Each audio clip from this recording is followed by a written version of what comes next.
Welcome to Newshound India Foundation's interview on the Save Mulem issue. I am Nishita, a student journalist from CMS Bangalore. To accompany me in this interview, I have with me Ronan. So, we all know about the infrastructure projects proposed through Goa's forests in Mulem. This issue has lately caused a lot of protest from the citizens of Goa. To speak about this issue, we have with us three guests today. Introducing them, we first have with us Shrija Chakraborty, who is an environmental lawyer and an advocate. We welcome you, ma'am. We then have with us we then have with us Carleen De Mello, who is an activist and a volunteer at Armchair Mulem campaign. We welcome you, ma'am. Thank you for having me. We then have with us Vignesh Shinde, who's a wildlife researcher and who's also a part of a peer-reviewed scientist that studied the Molem clearances. We welcome you, sir. Thank you. So thank you so much for being with us here today. We welcome you to the interview.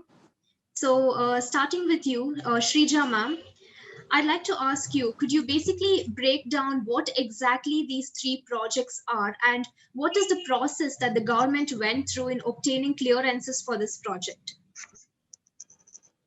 See, basically, these three projects involves a railway, a highway, and a transmission line. Now, the highway and the railway already do exist, but they want to expand it. And for the railway, they want to bring in another new line, like parallel to the existing line. And with regard to the transmission line, there is going to be an additional feed of 400 kilowatts of additional power that is going to be brought to Goa from Tamnar, which is a place in Chhattisgarh, right? And there's going to be some other lines that are going to come from Hubli in Karnataka. Okay. So now the whole issue about this is that the whole project is planned through wildlife areas, through notified wildlife sanctuaries, national parks. It's passing through eco-sensitive zone of Bondla Wildlife Sanctuary. So it's not only Molem, it's about other wildlife areas as well. In Karnataka, it's impacting the Kali Tiger Reserve. And the whole problem with all these projects are that these are planned in notified wildlife sanctuary, national park, and in reserve forests of both the states. Now, the whole impact of this project is to be felt widely in the state of Goa because there is going to be a diversion of 340 hectares of land, forest land, out of which a fraction of it is inside the national park. So the actual impact of the project is very minimal compared to the whole scenario in question. I say this minimal not with regard to the impact of it, with regard to the land especially. Now you have to understand that these lands are not to be bought. You know, you cannot practically buy this land from anybody, not even from the government of India. These lands are public lands and these are protected under the public trust doctrine, which says that these lands are in the ownership of the citizens of India at large, and the government is merely holding it as a trustee on behalf of the citizens of India. And these lands cannot be made a subject of private ownership at any cost. And if it is of public interest, then a wider public participation and dialogue has to be there. A due process under the law has to be followed before even diverting 1 inch of that land, even chopping a branch of a tree that is standing on a wildlife sanctuary. So that's the legal status of those lands. Now, why the biggest question is why plan these projects through public spaces like forest land, wildlife sanctuaries? This is nothing but a cheap way of grabbing land, and that is happening across the country right now. You practically need 5 signatures and 2 recommendations from wildlife boards to have this land as your own. You're not buying it. It's free land. You just 5 signatures in question. That's the whole problematic part of it. Now, if you wanted these projects, let's not go into the merits and demerits of it. If you really want this project for development purposes, what are your alternatives? Now, if you consider the alternatives, all their alternatives are different, different sections of lines passing through the same area. Like there is no real alternative rather than the forest or the wildlife section. You have not shown anywhere that how you have considered other logical alternatives. Like, have you considered logical alternatives to bring that much amount of power other than your transmission lines? If Goa as a state needs 400 kilowatts of energy today, have you considered what will be the additional requirement that is there, that is going to be there in the next 10 years? So you are going to butcher forests, sell off the public lands, and practically you have no understanding that this infrastructure at the cost of all these is going to be tenable for the next 10 years, 15 years, 20 years. Nobody knows. It can be outdated in the next 3 years. So nothing matches, you know. If you see all the documents, if you lay out the documents, everything is a mismatch, everything is an ad hoc. The government of Goa's statement itself can be rebutted, rejoined, and dismissed with their own documents. So this is a very sad state of affair where the government of Goa and the government of India has no understanding of what they are doing. And when the citizens are trying to figure out what they are doing, because it's very, very difficult because the documents are being hidden now. So the moment activists started protesting about the projects, a lot of documents were removed from the Ministry of Environment's website. Now, this is completely illegal. I cannot use a better term for it. It's completely illegal. There have been several judgments. It's against the Right to Information Act. It's their mandate under the Right to Information Act that environmental decision-making documents has to be as transparent as possible. Back in 2005, the Parliament has laid a law, which is the Right to Information Act, whereby it's clearly stated that all government agencies should digitalize all their documents. The word is, I'm quoting the act. I'm not making up these words. So it's their responsibility de novo. It's not that I will file an RTI and you will give me the documents. There can be many other documents, maybe one or two documents which might be missing from your website, which I might exercise my right to information and then file an RTI. But all of this document under the RTI Act, you have to de novo put on your website. Till today, after so much of protests, even 2,670 trees being chopped illegally, those permissions are not there. The Goa Forest Department website is completely a PR management website, which only shows selfies, planting of trees, how many saplings they planted. Nobody knows what survived. So if you're maybe your websites as a PR agency, then what do you expect from people? That's I have no words, the way they conduct. Today I write a letter to the ministry, tomorrow the document gets deleted. It's a complete lack of trust. It's like government of Goa and the people of Goa are behaving like bejolted lovers, where they're behind each other and the other party is removing documents. That's madness. When you, I would just like to interrupt. When you speak about the EIAs for the respective projects, only one EIA is available in public domain, and the other two are not available. So, what is the government telling us basically about these EIAs and why they're not available? Yeah. Right now, as we speak, none of the EIAs are available. Okay, none of them are there. Not the railway, not the highway, not the transmission line. Transmission line was never there. For the highway, it was there when they were asking for the forest clearances. Few of my colleagues had downloaded it. That's how they have it. The transmission line was never put up in the public domain at all. And for the railway, Indian Institute of Science had done the study, but even that has been removed. So whosoever had downloaded it previously, they might have the documents. But if anybody out of us today wants to log in to the various websites of Government of India, you will not find them. And this question has been repeatedly asked. Nobody is answering it. If you go to those sections where the documents were there previously, you will see one man dressed like a Sherlock Holmes saying you oops on the ministry's website. Also, they are meme content creator. Yes.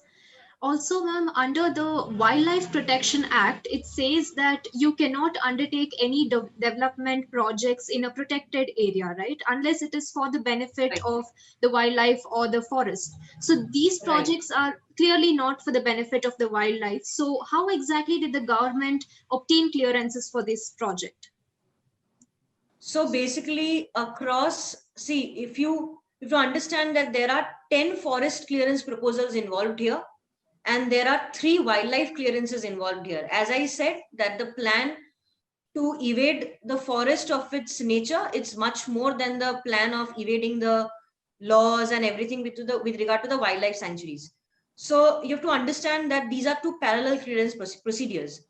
So the wildlife clearance procedure has various steps, simple 5 steps, where a project proponent submits an application, very simple application saying, disclosing every aspect of the project. Have they studied the alternatives?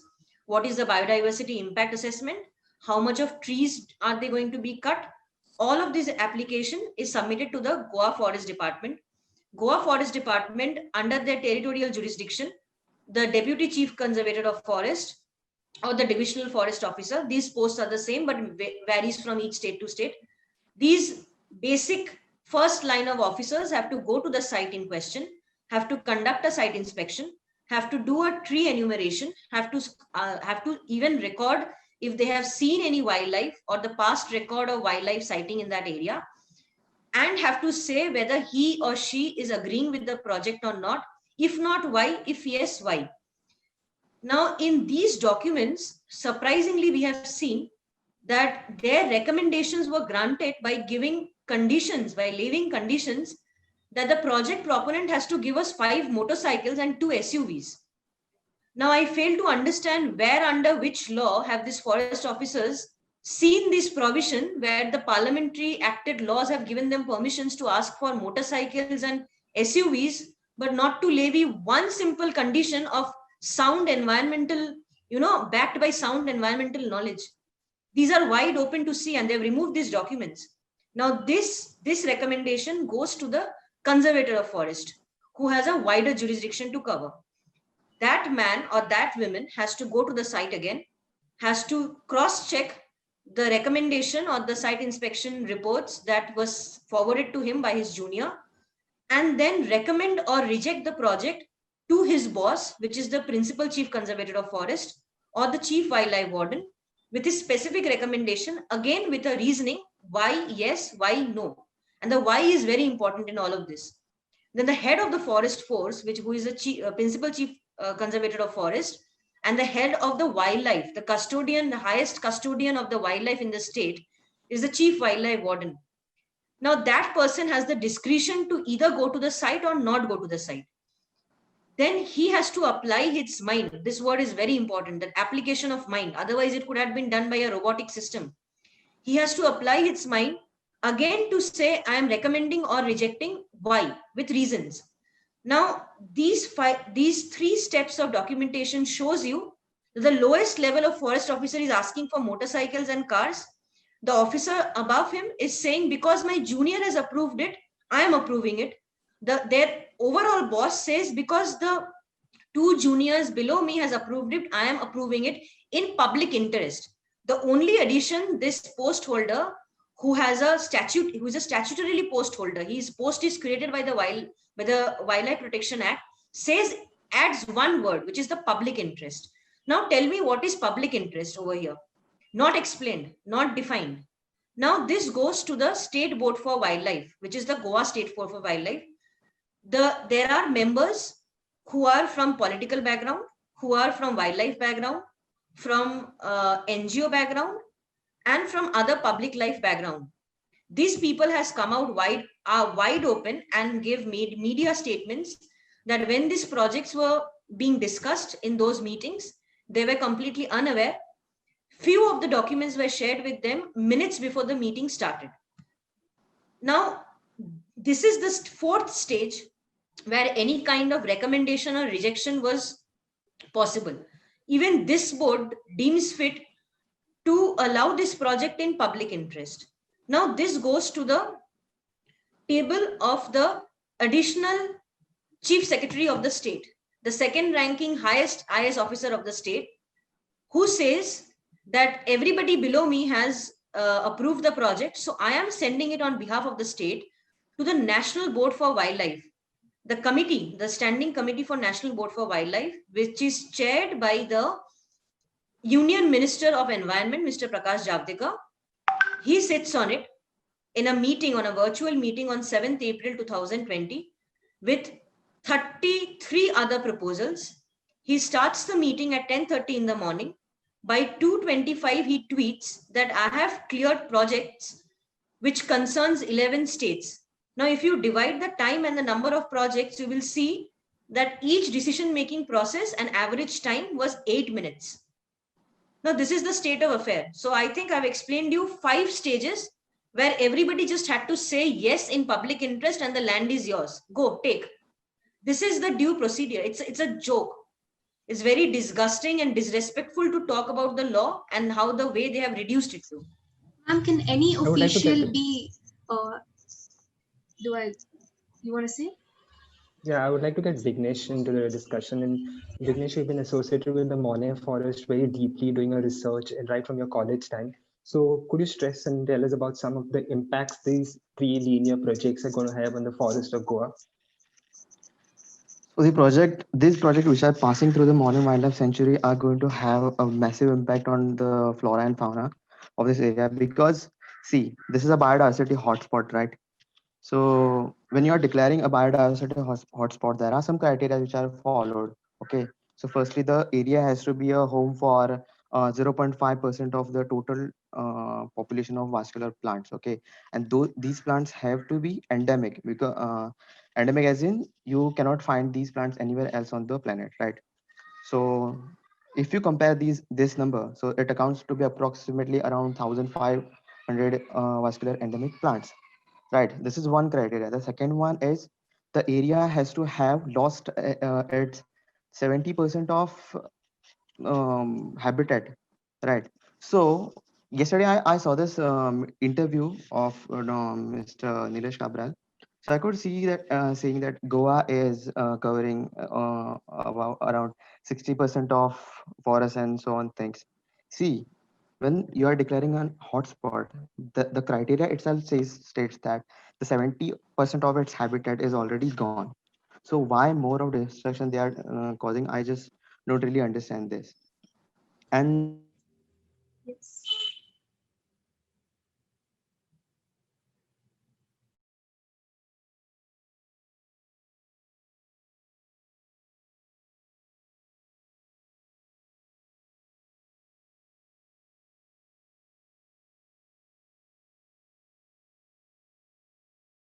even if it is in the interest of public, even it is with the concern of government or so on, because if you are bringing up any change in the wildlife sanctuary and the national park, it has to be in the betterment of wildlife. Even if you are taking out a tree from that area, that has to be explained with the reference to the betterment of wildlife.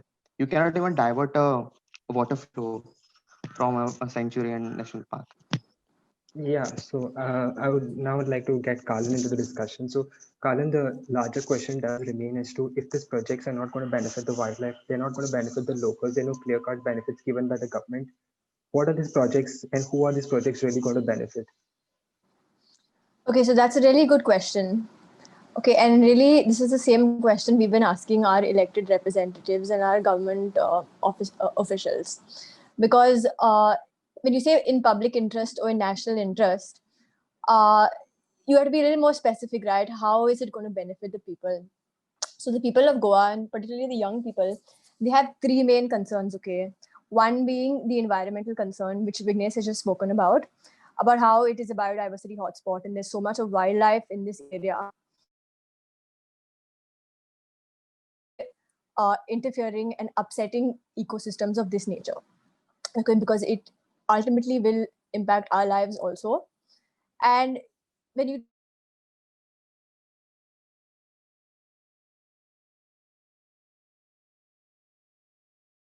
thousand trees in the protected area alone, so even kids know, okay, that deforestation is bad, right? We cannot combat global warming and climate change if we are going to continue cutting trees. So the environmental concern is pretty high for the people of Goa. The second concern is economic, of course. Goa's economy is largely backed on tourism. And there are multiple families, so many thousands of families who depend on tourism for their livelihood. They also depend. We have the Dudhsagar, which I'm sure everybody knows about. It's a tourist destination, and that is also in the way of their projects, which is going to be affected. Its beauty is going to be affected, and it's going to affect tourism. And tourism is the backbone of our economy. And the third major concern is a health concern. So when we talk about deforestation and we talk about all these things. And we talk about spillovers and entering parts of forests where we are not supposed to be there to begin with. We know that the coronavirus itself is a zoonotic disease, okay, that has been caused because we have entered parts of forests and we have contacted parts of wildlife where we shouldn't have been doing that in the first place. So the health concerns are pretty significant. And then you have the fact that all these three projects are motivated towards transportation of coal. And this is not just a concern, this is pretty much documented in terms of central government documentation when it comes to the Sagarmala project. And everyone's aware that our port in Murmugaon, that is MPT, is it's projected to increase its coal handling in the next few years. So, and when it comes to coal and transportation of coal, there is a huge concern and a valid concern that the particulate pollution that is already causing havoc in Vasco in terms of breathing issues and respiratory issues, it is only going to expand its reach and we're going to have more trouble. So the public interest and the benefits to the people seem to be outweighed by the concerns it poses, because at the end of the day, no one wants to oppose development. We are a developing country. We want to develop. We want to progress. But development has to be sustainable. And this is what the young people are saying. We have to do this sustainably because climate change is absolutely real. And its impact we're going to see its impact sooner rather than later. We are already seeing it. So I really can't answer your question as to what and for whose benefit this is. I wish our government was more transparent with the people and would give us more clarity, but I don't have that answer. In my opinion, it seems to have no benefits.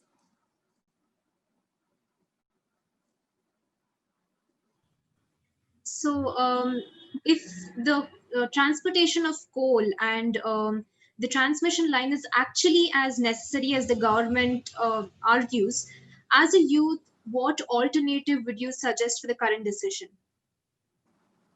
Okay, look, first of all, there is no documentary evidence to support their claims that it is actually necessary, right? If there was documentary evidence in the public domain, maybe we could evaluate it and we could have a conversation from there.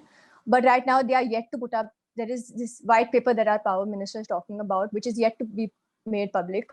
So I really don't know whether they have even considered alternatives, to be honest with you.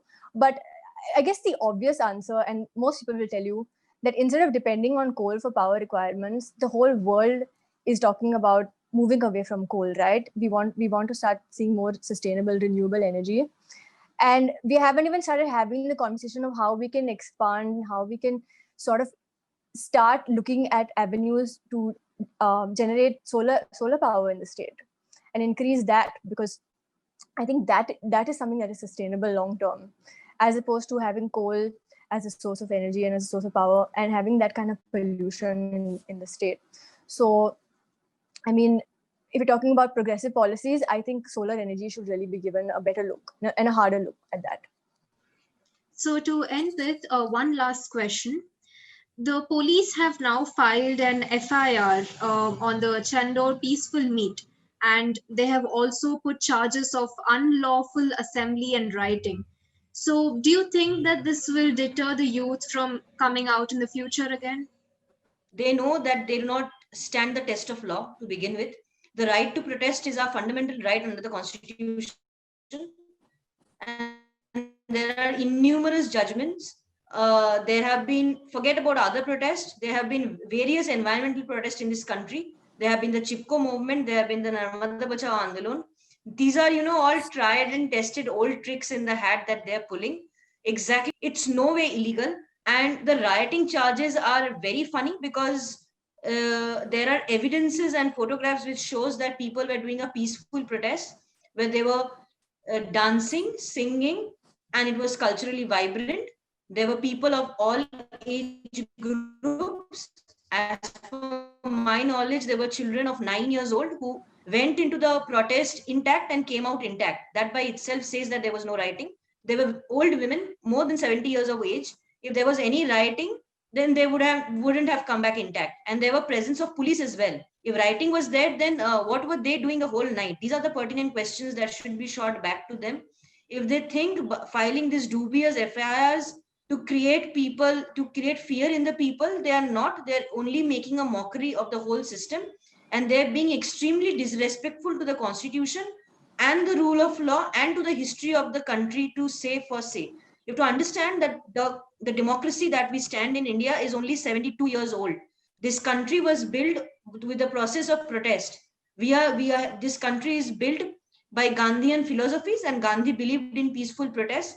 So they should really consider at what kind of actions they are doing. And if anybody who is involved in unlawful and illegal action, it's the government of Goa, and I have no hesitation to say that, with all help with other central agencies and private players like Adani, who have got police protection even before they started the project.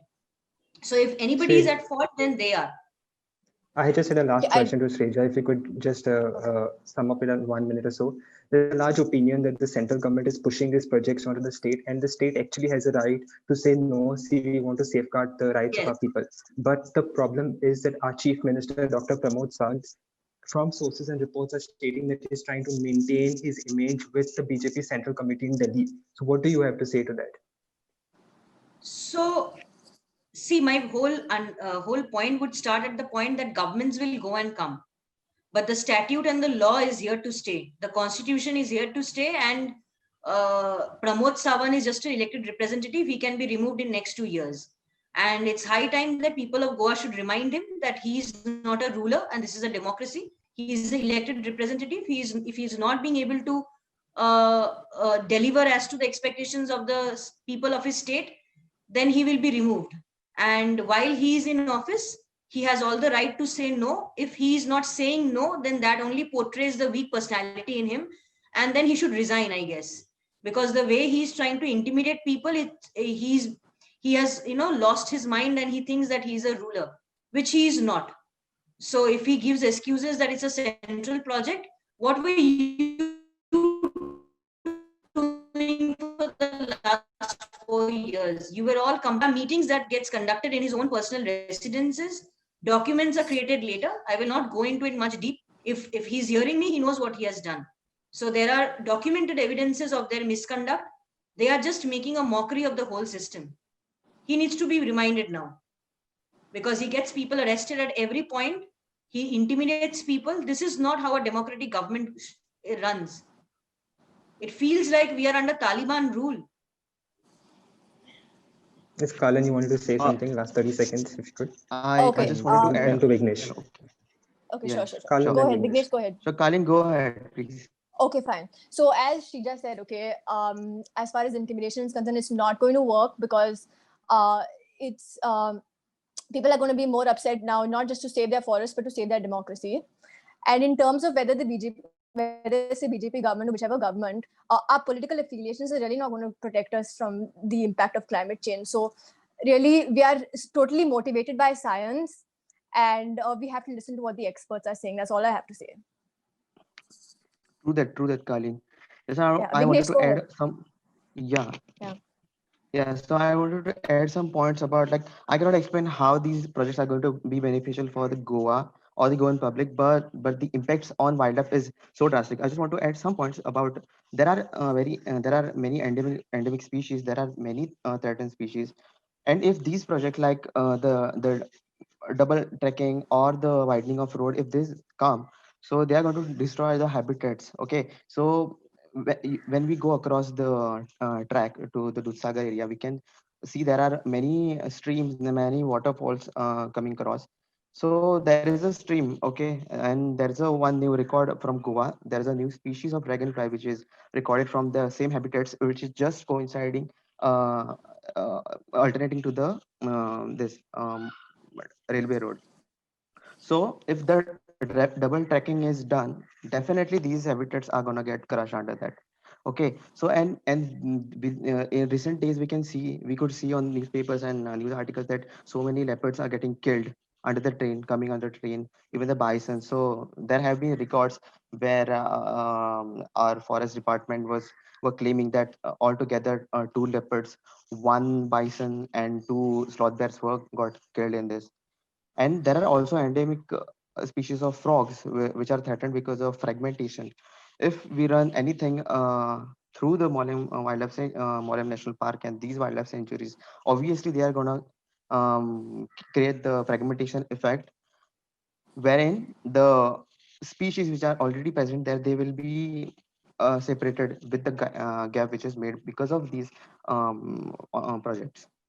So these are the threats we should be looking up to, and design a new strategy to come up with good ideas, or maybe solar power lines or something to just avoid this kind of stuff. All right. Thank you so much. This was your words had a lot of information and it was really valuable. We thank you, Shrija ma'am, Karleen ma'am, and Vignesh sir.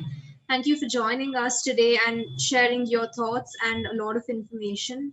So let's just hope that the issue is sorted out as soon as possible and the citizens are favored. Yeah, we hope that too. Yeah. Thank you for Thank having you, us. everybody. Yeah. Thank Thank you. you, Thank you Shreya. so much. Thank you. Nice seeing you guys. Bye. Yeah. Thanks, Ayuki. Yeah.